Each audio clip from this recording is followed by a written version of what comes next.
Welcome back to PassFAExams.com YouTube channel. This time we have another extract from the up-and-coming IFR Procedures app for you. This app is designed to make you a safer instrument pilot and maybe get you out of trouble while actually flying in IFR. We're going to go over planning an instrument cross-country, from filling out the actual flight plan to help us file it, to using Plotter and E6B to figure out all of our data and correctly enter it into the navlog portion of the flight plan. So let's get to it right away. It isn't really necessary to make an actual flight plan, but the navlog portion of it is a must. To fly IFR, we obviously have to file a flight plan. If we're going to talk to a briefer and not file electronically, filling out the navlog will make our phone conversation with the briefer a much easier task. There are plenty of navlogs out there, but they all contain the same exact information, and especially the order will always be the same. So let's start filling out this one. The first thing is what kind of flight plan this will be: VFR, IFR, or DVFR if flying from outside the US into the US. By the way, if you're going to fly into the US and plan to fly IFR, then there is no need to file DVFR. IFR is sufficient. Now, generally we would be filing IFR, but sometimes, for delay reasons, it is actually better to file a composite flight plan, where a portion of it will be VFR and another IFR. For example, flying out of Morristown can, at times, be very time-consuming, let's say, because Morristown is located in the New York metro area and is directly underlying the New York Class Bravo airspace. Filing IFR might mean sitting in the run-up area for a considerable amount of time. Although ATC will deny it, priority is usually given to the New York traffic. So if the weather in Morristown is VFR, I will usually file a composite flight plan, departing VFR out of Morristown and picking up my IFR clearance somewhere along the route. If you also fly out of a busy airport or airspace, this might be something you will want to do as well. But let's get back to our log. For today, let's say we're going to file IFR. So an X or check mark goes there. Next, the aircraft identification. Let's say November 11 Papa Tango Sierra for Pilot Training Solutions. After that, the aircraft type and special equipment. This is especially important as the equipment type will determine whether you can fly direct if and when ATC deems it feasible.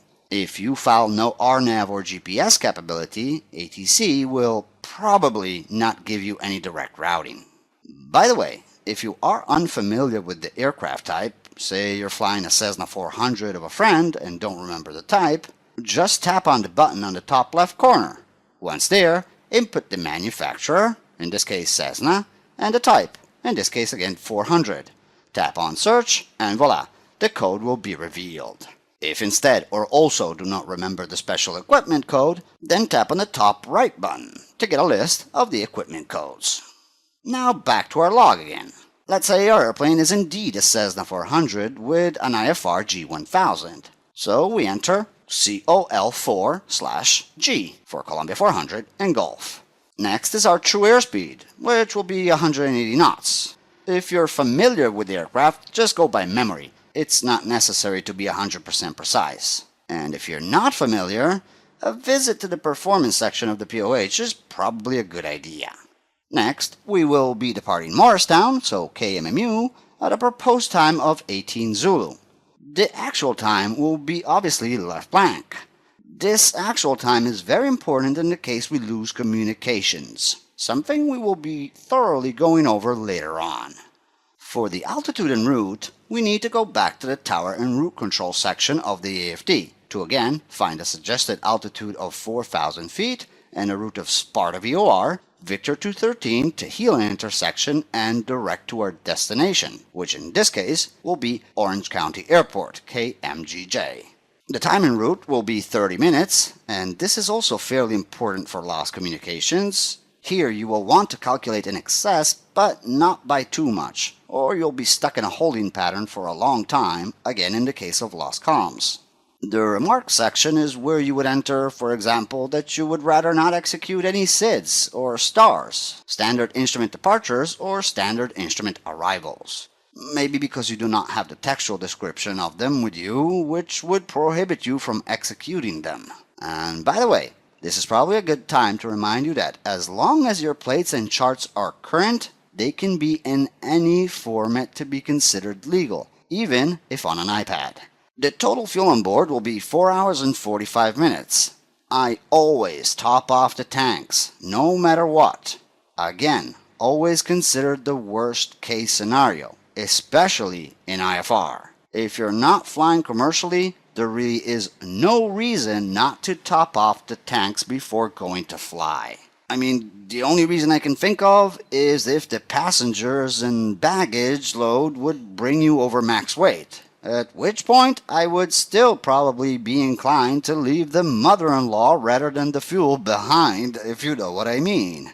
But that is your decision to make. As discussed earlier, being that this is going to be a training flight, my alternate will be KMMU, back to Morristown, as that is where I would be heading once done practicing. You probably don't need any help with the pilot's name and address, nor with the number aboard. In this case, let's say 2.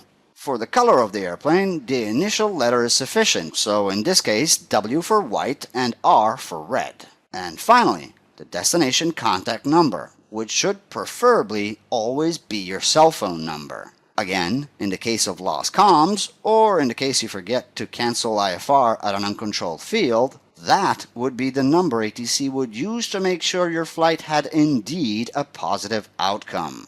If you put your school's number, nobody actually knows whether you made it or not. Now, Navlog completed, let's get to the actual flight plan calculations. Most of you are probably used to some form of software or app to do all the flight plan calculations, and that is fine, and actually probably better than doing everything by hand because of accuracy. Once in a while, though, it would probably be a good idea for you to actually plan across country from scratch without the use of any tool other than your flight computer. At some point, you may need to plan one away from your home and/or technology. If you haven't practiced in a while, you might find yourself in some trouble. So let's go ahead and start one from scratch. Again, there are many different navlogs available to pilots, and they are all fairly similar. If you do not have any kind of navlog available or wish to use this one, you can download it by tapping on the button on the top right corner. This one here is one we created, which simplifies some steps as it deals with magnetic numbers rather than true numbers. All the courses shown on IFR charts are magnetic, and even if you used a plotter to calculate a heading, you would still end up with a magnetic course rather than a true course. The only value you actually need to change to magnetic when dealing with an IFR cross-country is the Winzoloff value, as they are reported in true and not magnetic. But we'll get to that later. Assuming you do have one, let's start filling out this form. Let's start on the left side by entering our checkpoints, which again were predetermined by the route we found in the back of the AFD, with the only exception of the departure procedure for Morristown. So we'll start with KMMU, but rather than entering SACs for Sparta after that, for the sake of being thorough, we'll add the DP for departure procedure, and we'll be using that also for the top of climb. After that, we just follow the AFD route, Sparta, Helon, and then direct to KMGJ. Next to the checkpoints, you can find VOR information boxes with name, frequency, and radial for 2 nav aids. Filling out this information gives us the possibility of having all the information we need on one piece of paper. Let's see what I mean by that. The first thing I will input is the ILS information back into Morristown. IMMU is the name of the ILS, 110.3 is the frequency, and 229 would be the radial for the final approach course. If I had an emergency and had to go back to Morristown just after departing, this piece of paper already gives me all the information required to set up the radios correctly, putting me ahead of the airplane and giving me plenty of time to do the rest of what needs to be done while being vectored towards the approach, such as reviewing the actual plate for altitudes. So next to that, I could put the Chatham NDB frequency in the case of a missed approach, 254 for the frequency, and why not 035 for the radial of the inbound hold. I really don't need anything for the DB as it's a vector departure, so next I'll put Sparta VOR with its frequency. I will leave the radial and box 2 blank because we're just going to go direct. For Helon instead, I will have Sparta again for VOR number 1, this time with a radial of 029, and the second VOR on Kingston, IGN, with a frequency of 117.6 and a radial of 282, so we can again easily identify Helon.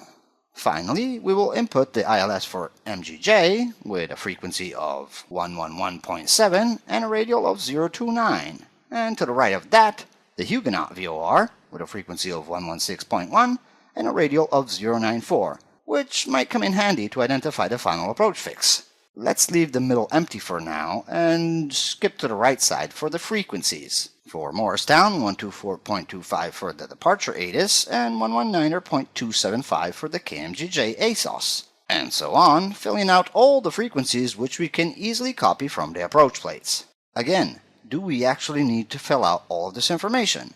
No, but the more info is on this piece of paper, the tidier our cockpit will be. And I can assure you that a messy cockpit is the first ingredient of a recipe for disaster. So let's continue with the easy information first. The given information, such as altitudes, winds, and temperatures. The altitude is again given by the AFT's tech route, 4,000 feet for the full route. And for the winds, we'll pull out the JFK winds, which will be the prevalent winds for the entire route. For the first portion, the DP, the departure procedure, we will be using the 3,000 feet winds of 330 at 20 knots. But remember what I mentioned before? The winds aloft are reported in true direction, and to make our calculations easier, we will need to change them to magnetic. So our next step will be to identify the variation line. For this, we will look for a thin green line on the chart and follow it to its end. Here, we can see a variation of 13 west. West is best and east is least. You add west and subtract east. We will be adding 13 to our wind direction, giving us a final magnetic wind of 343 and a speed of 20. For the 4,000 feet winds, we will interpolate between 3,000 and 6,000. I will approximate to an average of 335 and again add the variation for a final magnetic wind of 348 and a speed of 21 knots. By the way, if I really wanted to be precise, then I would put the actual true winds at 333.3 periodical, as that would be the exact average for 4,000 feet. But the winds are a forecast and will probably not be exactly as depicted. Therefore, some approximation surely won't affect the true flight numbers. We can copy those winds down all the way to our destination, as JFK here is the closest station for our entire route. If you have a longer route, you'll probably have more than one station, picking the halfway distance between the two as a change point for your calculations would suffice. If you find that the winds are extremely different between reporting stations, this is probably due to one of three scenarios. You either made a mistake, recheck the stations, or there's a powerful front along the route, at which point you should probably review the weather and not go flying altogether. The third scenario could be that there is a mountain range between the stations. In this case, you would choose the mountain range as the point for switching your planning to the other set of winds.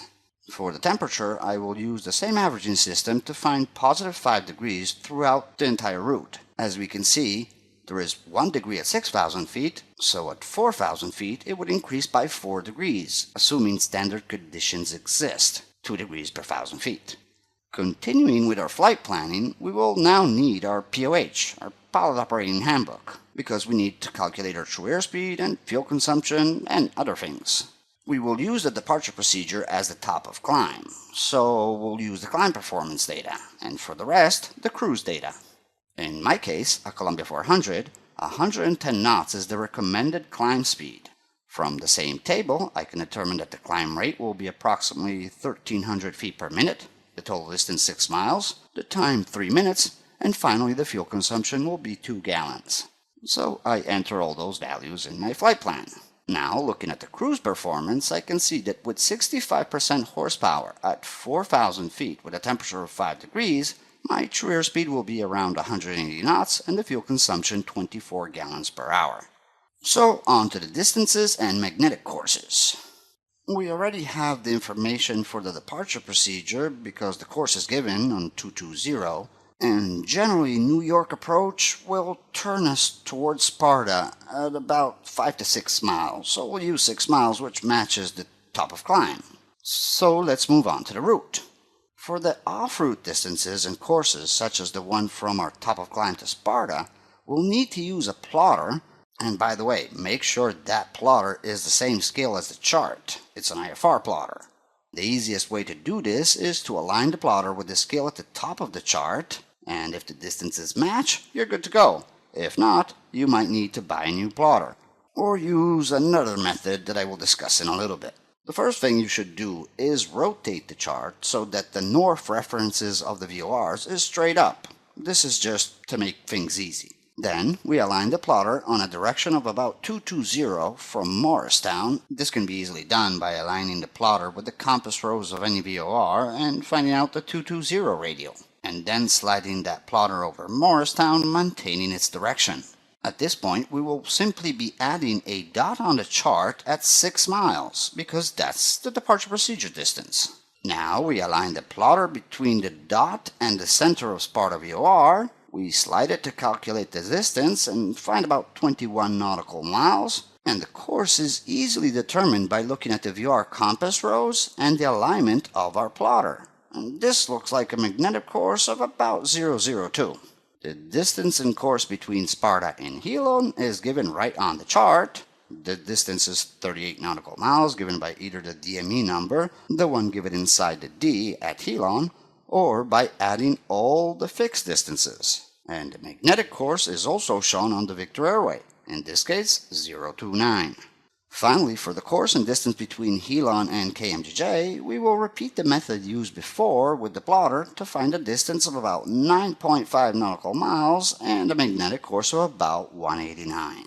Now, keep in mind that if you're really out of luck and do not have a plotter, don't despair. You can easily substitute the plotter with a plain piece of paper.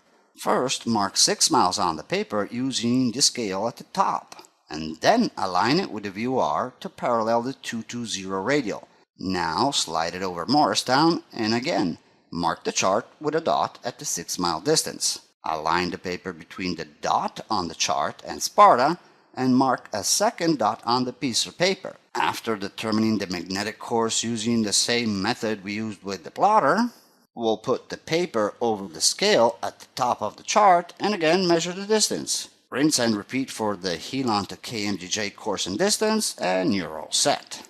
Obviously, the plotter is more precise and therefore more desirable.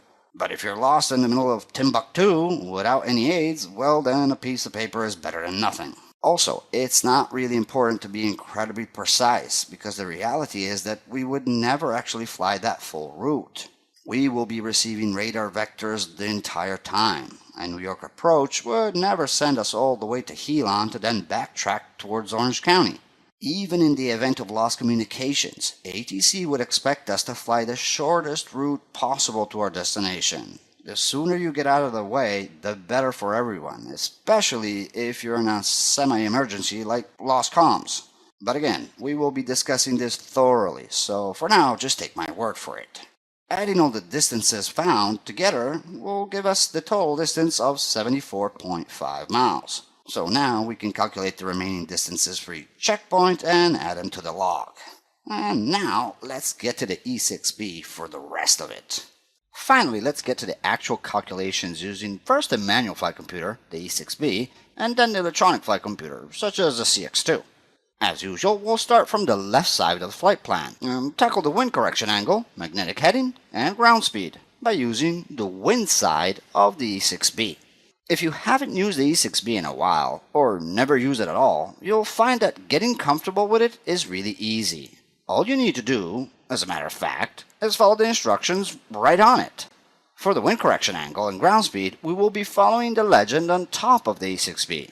I usually add one step though to the instructions, and that is to place the center of the plotter on the 100 value as shown. This isn't really necessary, but will make things easier later for the calculations. Now, following the steps as depicted on the legend, we will rotate the wind dial until the wind direction reaches the true index. The first wind will be the one for the top of climb. So we rotate 343 until it's under the true index.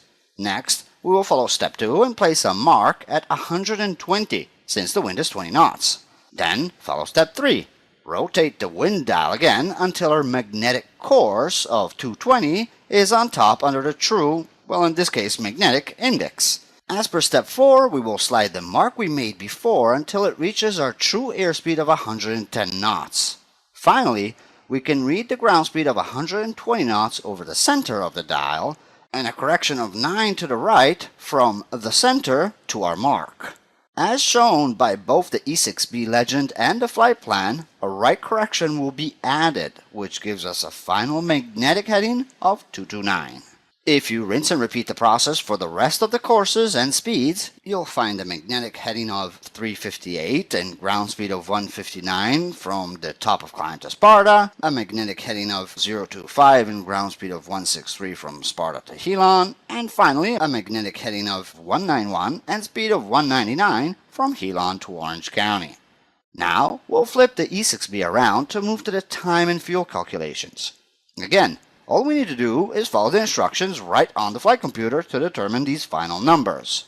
We already have time and fuel for the top of climb because we found that from the POH, so we'll move on to the rest of our calculations instead. For the time and fuel between the top of climb and Sparta, as shown by the instructions, we'll place the mark over our ground speed of 159.